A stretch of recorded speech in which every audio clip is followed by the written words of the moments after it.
El renacimiento de la Reforma Protestante se produjo como resultado directo del estudio de las emocionantes profecías de Daniel y Apocalipsis y el redescubrimiento del método de interpretación historicista derivado de la sola Escritura.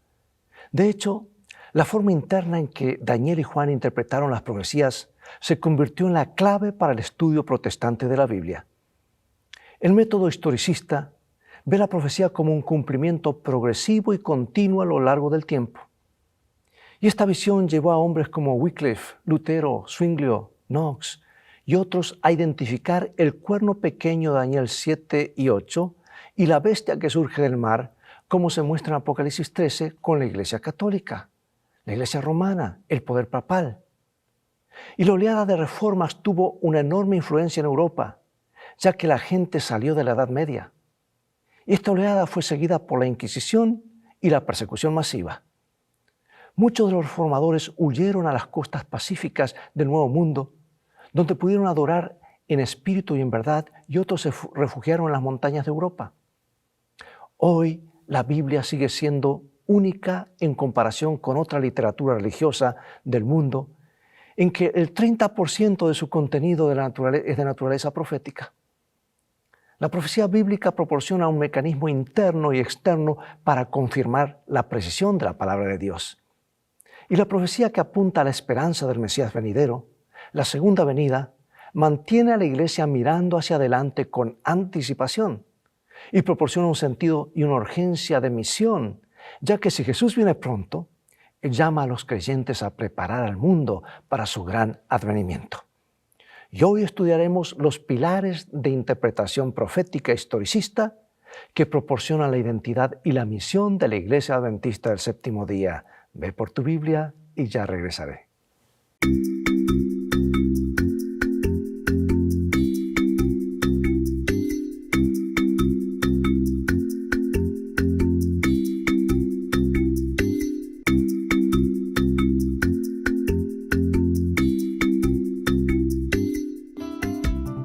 Lecciones de vida, un estudio semanal de las lecciones de la Escuela Sabática. El versículo clave de hoy es Daniel 8:14. Y él dijo, hasta 2300 tardes y mañana, y luego el santuario será purificado. La profecía bíblica es crucial para nuestra identidad y misión. La profecía nos proporciona un mecanismo interno y externo para confirmar la exactitud de la palabra de Dios. Jesús dijo, y ahora os lo he dicho antes que suceda, para que cuando suceda, creáis. Por eso la pregunta es, ¿cómo hacemos para interpretar la profecía correctamente y así saber cuándo la profecía se ha cumplido realmente? Durante la Reforma, los reformadores siguieron el método historicista. Y este método es el mismo que Daniel y Juan usaron como la llave para su propia interpretación. El método historicista ve a la profecía como el cumplimiento progresivo y continuo de la historia, comenzando en el pasado y terminando con el reino eterno de Dios. Y hoy estudiaremos los pilares de la interpretación profética historicista. Y quiero comenzar con esta cita de Elena de White de Testimonios para la Iglesia, volumen 8, página 307. Dice, debemos ver en la historia el cumplimiento de la profecía, estudiar el funcionamiento de la providencia en los grandes movimientos de reforma y comprender el progreso de los acontecimientos en el avance de las naciones hacia el conflicto final del gran conflicto. Lejos de los inquisidores de Europa o en Europa, los protestantes estadounidenses establecieron las primeras universidades importantes, Harvard, Yale, Princeton, para capacitar a sus ministros. Ese fue el origen de estas universidades. Fueron universidades con tintes religiosos. Y durante más de siglo y medio, los presidentes y profesores de estas instituciones produjeron obras importantes que describen las profecías de Daniel y Apocalipsis desde una perspectiva historicista. Pero Roma no estaba ociosa. Los eruditos católicos comenzaron la contrarreforma y reaccionaron a los protestantes con nuevas interpretaciones que desviaron la atención del papado. Y el preterismo fue desarrollado por el jesuita español Luis de Alcázar en el 1554 al 1613, quien interpretó las profecías de la Biblia como simplemente comunicando eventos que sucedieron en el pasado. Los preteristas negaron en gran medida la posibilidad de profecía predictiva. Y de Alcázar proyectó el poder, de Alcázar, ese es su apellido, de Alcázar, proyectó el poder del anticristo en el pasado, identificándolo con el emperador romano Nerón. Pero resulta que allí no terminan las cosas, más confusión. Otro jesuita español, Francisco Rivera, 1537, publicó un comentario de 500 páginas sobre el libro de Apocalipsis, que enseñaba que la mayoría de las profecías se cumplirían al final de los tiempos en un breve periodo de 3 años y medio. Y el futurismo fue en la dirección opuesta de Alcázar, colocando el énfasis en la profecía en el futuro y dejando a la Iglesia papal de la Edad Media fuera del marco del tiempo profético. Y ninguno de estos puntos de vista tuvo mucha influencia al principio, pero 2 acontecimientos cambiaron este hecho afortunado. El enfoque histórico crítico de la Escritura en el siglo XVIII afirmó eliminar la posibilidad de profecía predictiva, adoptando algunos principios de la posición preterista. Y esta opinión es ahora la que prevalece, ampliamente sostenida por eruditos de la alta crítica, tanto de tradiciones católicas como protestantes. Y mientras tanto, los cristianos más conservadores fueron fuertemente influenciados por la Biblia de referencia de Scofield en 1906, lo que llevó a una gran mayoría a aceptar una visión futurista o dispensacionalista que prevé un rapto secreto, la reconstrucción del Templo de Jerusalén más adelante y un milenio antes del segundo regreso de Cristo. Pero los adventistas del séptimo día siguen siendo un remanente entre los protestantes para defender el método historicista.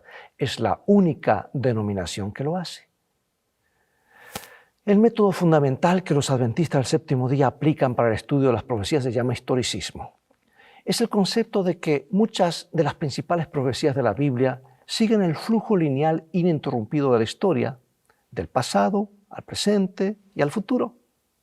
Es semejante a cómo se estudia historia en la escuela. Lo hacemos así porque así es como la Biblia misma interpreta estas profecías.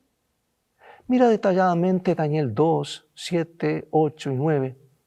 Estudia en Apocalipsis las 7 iglesias, los sellos, las 7 trompetas, etc. Todos siguen una línea historicista. Esto es historicismo, una línea ininterrumpida de acontecimientos en el tiempo. Hoy la historia lo confirma y nos da la seguridad de lo que falta ha de acontecer. Va a ocurrir, porque Dios en su palabra sigue este método y Él siempre nos dice la verdad. O como dijo Jesús, y ahora os lo he dicho antes que suceda para que cuando suceda, creáis. Y sabes que una de las claves de interpretación del historicismo es el principio día por año. Porque a lo largo de la historia, a lo largo de los siglos, muchos eruditos aplicaron este principio a las profecías de tiempo de Daniel y Apocalipsis. Derivaron el principio de varios textos claves del contexto inmediato de las profecías mismas. Por ejemplo, Números 14:34 y Ezequiel 4:6. Los leeremos a continuación. Hay muchos más, hay como 18 citas claras que indican que un día en la profecía equivale a un año literal. Dice, conforme al número de los días, de los 40 días en que recorristeis la tierra, llevaréis vuestras iniquidades 40 años, un año por cada día, y conoceréis mi castigo. Cumplidos estos, te acostarás sobre tu lado derecho segunda vez y llevarás la maldad de Judá 40 días, día por año te lo he dado. Como dije, hay por lo menos 18 referencias bíblicas que respaldan este principio. Pero en estos 2 textos podemos ver muy claramente la idea del principio día por año. Otros 3 elementos respaldan el principio día por año en estas profecías de Daniel y Apocalipsis, y es el uso de símbolos, largos periodos de tiempo y expresiones singulares. Primero, la naturaleza simbólica de las bestias, los cuernos que representan reinos, sugiere que las expresiones de tiempo también deben entenderse como símbolos. Las bestias y los cuernos no deben tomarse literalmente, son símbolos de otra cosa.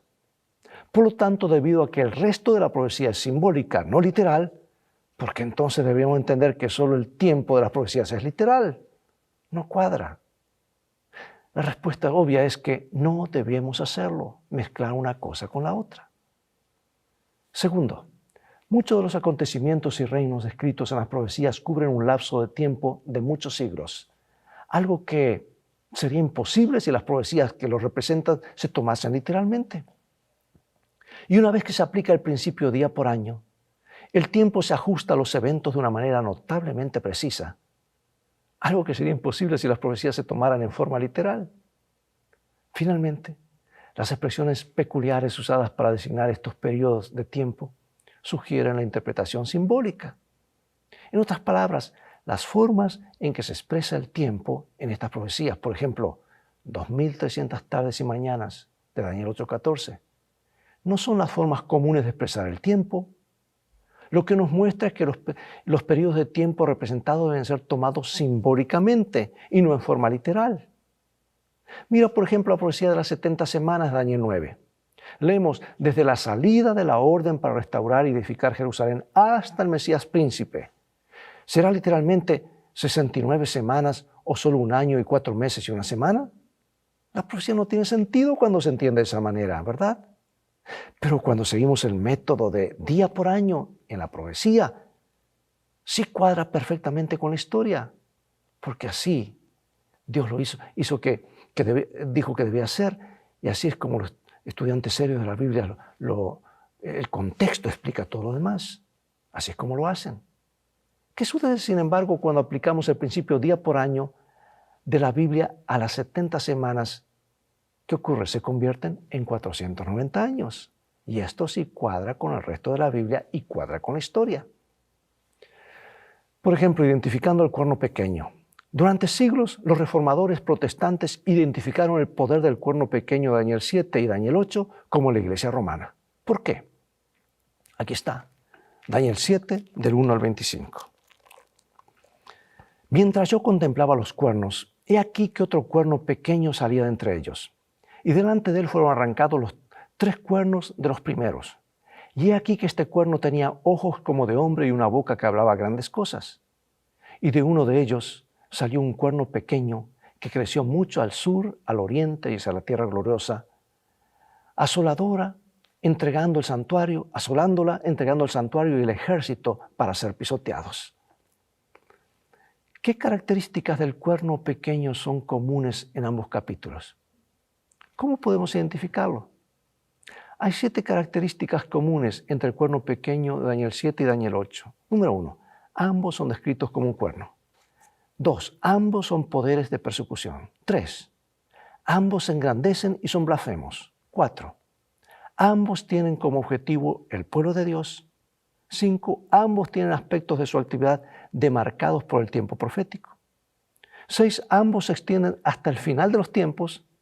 Y 7, ambos serán destruidos sobrenaturalmente. O sea que la historia identifica al primer reino de Babilonia, al segundo como Medo-Persia, al tercero lo identifica como Grecia, y después de estos imperios mundiales, la historia es inequívoca al señalar que viene Roma. En Daniel 2, el hierro que representa a Roma continúa en los pies de hierro mezclado con arcilla, es decir, hasta el final de los tiempos. El cuerno pequeño de Daniel 7 sale de la cuarta bestia, pero sigue siendo parte de esta cuarta bestia. Pregunto, ¿qué poder salió de Roma y mantuvo su influencia político-religiosa durante por lo menos 1260 años? Solo un poder concuerda con la historia y la profecía, y es el papado. El papado llegó al poder entre las 10 tribus bárbaras de Europa y desarraigó a 3 de ellas.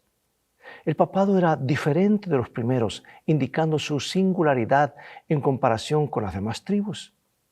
El papado pronunció palabras contra el Altísimo y se engrandeció contra el príncipe de los ejércitos, usurpando el papel de Jesús y reemplazándolo por el Papa.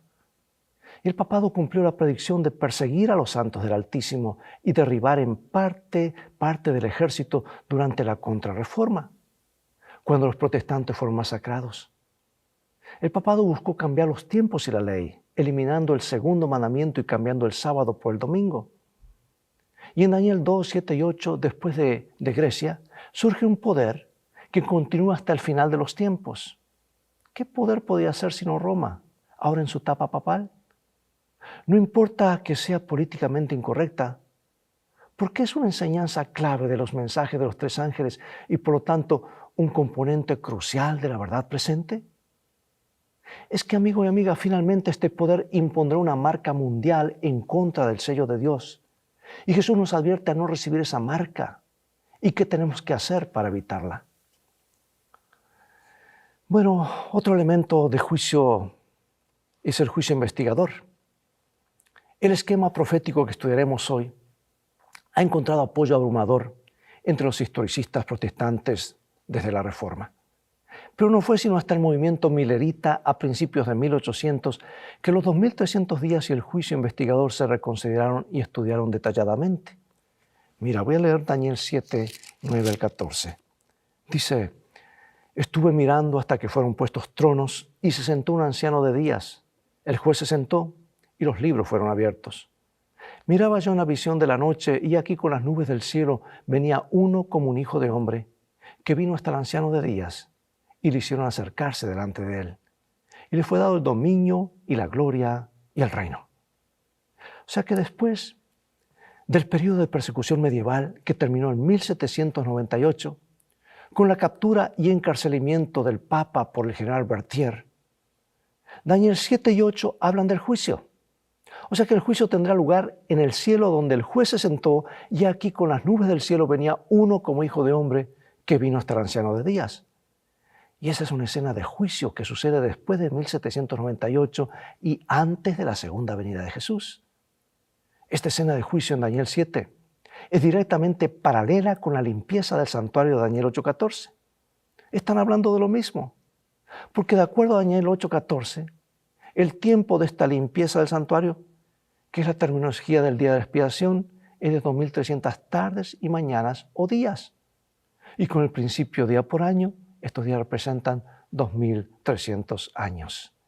Y quisiera que en este momento vayamos a colocar este gráfico para que tengamos esto presente y claro. Que ya lo vimos el trimestre pasado, la profecía de los 2300 días. El punto de partida de los 1300 años se encuentra en Daniel 9:24, en el que la profecía de las 70 semanas, 490 años, es cortada. ¿Lo ves allí? Es cortada de la visión de los 2300 días. Y de hecho muchos eruditos ven correctamente a la profecía de los 2300 días o años en Daniel 8:14 y la profecía de las 70 semanas de Daniel 9:24 como dos partes de una sola profecía. Y el siguiente versículo de la profecía de las 70 semanas, Daniel 9:25, aporta el comienzo del periodo de tiempo de la salida de la orden de restaurar y edificar Jerusalén. Y allí comienza todo. O sea que la fecha para este acontecimiento es en el 7º año de rey de Artajerjes o 457 a.C. Ahora cuenta ahí 2300 años y llegamos al año 1844 después de Cristo, que es mucho después del 1798 y antes de la segunda venida de Jesús. Y esto sucedió cuando Jesús entró en el lugar santísimo y comenzó su obra de intercesión y de purificación del santuario celestial. Los símbolos de las profecías apocalípticas, como las que se encuentran en Daniel y Apocalipsis, tienen un solo cumplimiento.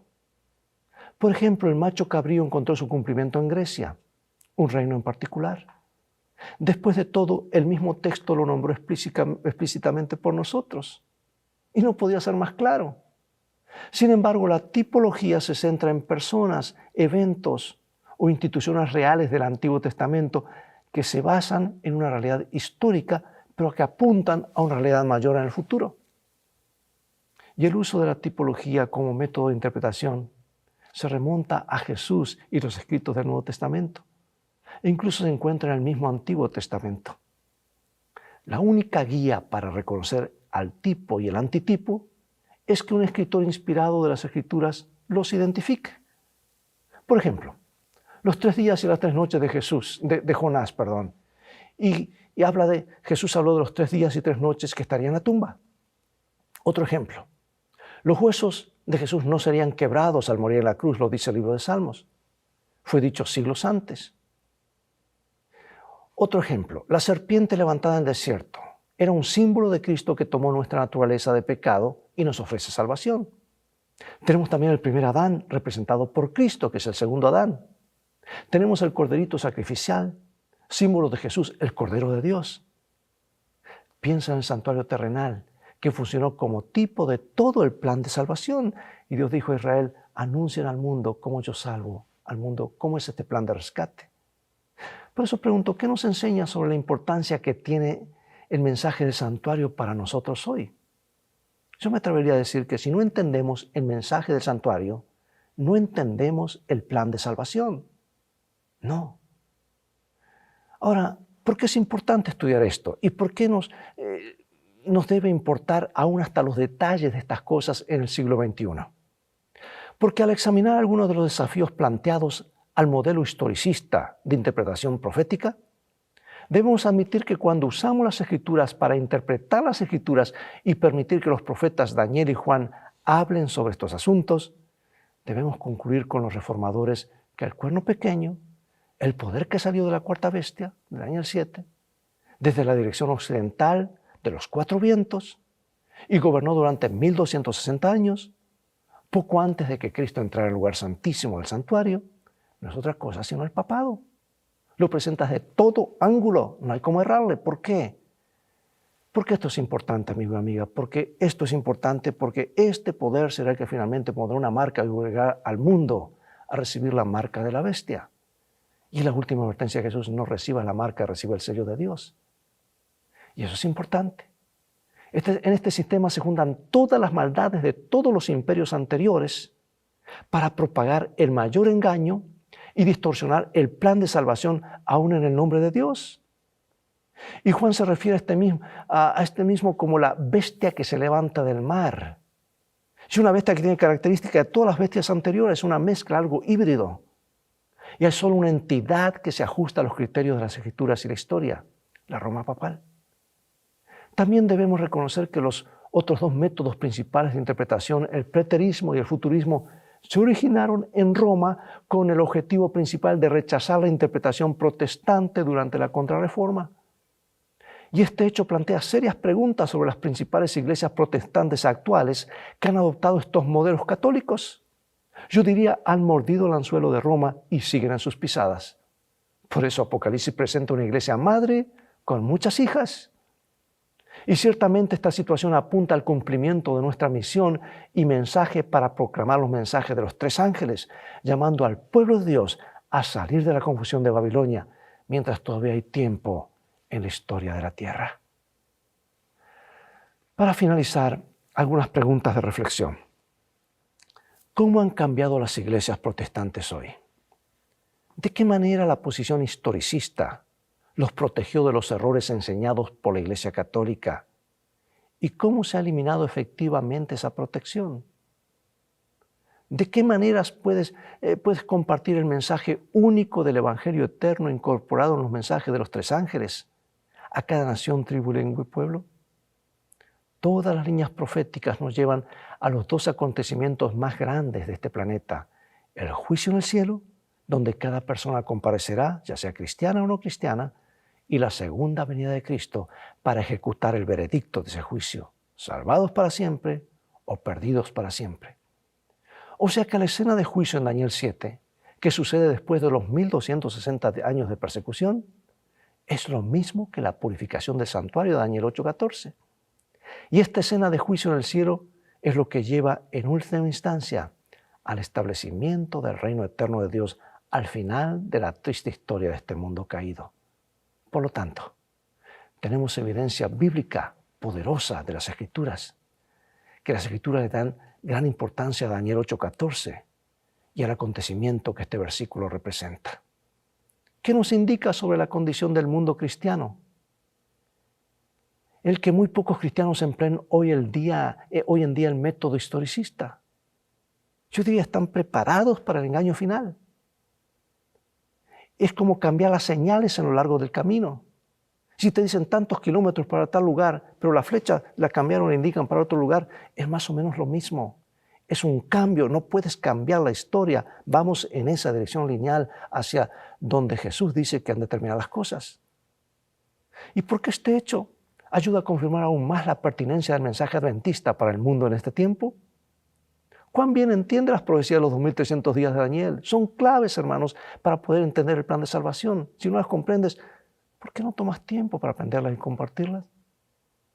Quizás te sorprenda lo sólidamente fundamentada que está nuestra interpretación de esta profecía. Alguien podrá preguntar, bueno, eso de bestia, fecha y número no salva, es cierto, pero recuerda que si esto fue dado por Jesús es porque tiene una importancia suprema. Nos establece en la fe y nos indica el camino hacia el futuro, el camino, cómo han de terminar las cosas a través de la historia, lo que espera y cómo prepararnos. Y yo le llamo esto el GPS del cristiano, la profecía. Acompáñame en oración. Gracias, Dios, por darnos tu palabra, por el mensaje profético que nos establece sólidamente en una línea historicista y que nos permite ver el futuro con confianza. Bendícenos, sabemos que lo harás porque lo pedimos en el nombre de Jesús. Amén. Bien, ha llegado todo el tiempo que tenemos para hoy, se ha ido y habría mucho más para hablar, pero será hasta el próximo programa de Lecciones de Vida. Recuerda, tú vales mucho para Jesús. Él te ama más de lo que puedes imaginar. Dios te bendiga y te guarde y sigamos estudiando su santo libro.